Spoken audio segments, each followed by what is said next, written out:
Welcome to the podcast for UCSB Film and Media Course 96, Textual Analysis. The goal of this podcast is to supplement information covered throughout the course lectures and readings.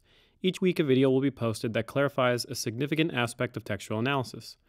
During lecture this week, a number of students expressed confusion over the ways in which time is manipulated in some of their favorite movies.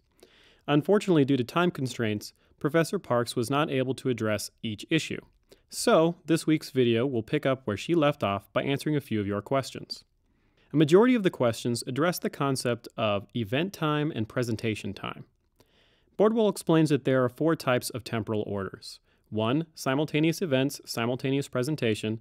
2. Successive events, simultaneous presentation. 3. Simultaneous events, successive presentation. And 4. Successive events, successive presentation. For clarification of these distinctions, consider some of the examples that were suggested by your classmates. First, Spaceballs! This is a particularly complicated use of temporal order, as the film's generic logic allows it to break the veneer of diegetic fidelity. In a joke that lampoons the merchandising of films like Star Wars, the characters in Spaceballs view a tape of their own film to manipulate temporality. Though it is a highly unique case of temporal order, it still offers insight into Bordwell's 4 types. At first, the film uses successive events, simultaneous presentation. Then it shows simultaneous events, simultaneous presentation. The dialogue of the scene acknowledges the discombobulating effect of temporal manipulation.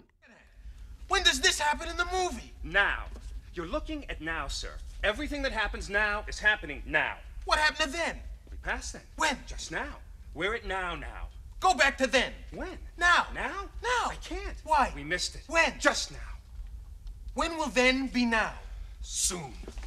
An example that is more typical of temporal manipulation is a scene from Ocean's 11. In this scene, George Clooney's character, Danny Ocean, is describing the plans of the heist through voiceover. The dialogue remains while the plans are enacted.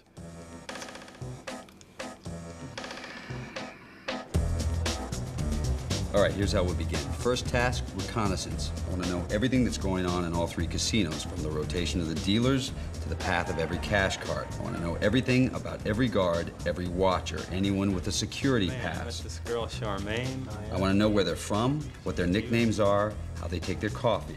This is an example of successive events presented successively.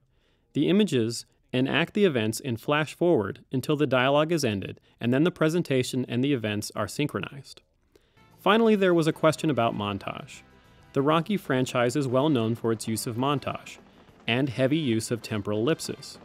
Here, temporal order is successive events, successive presentation, but the use of temporal ellipses, not showing the whole event, mashes the training together to make it feel as if it were all being done at once.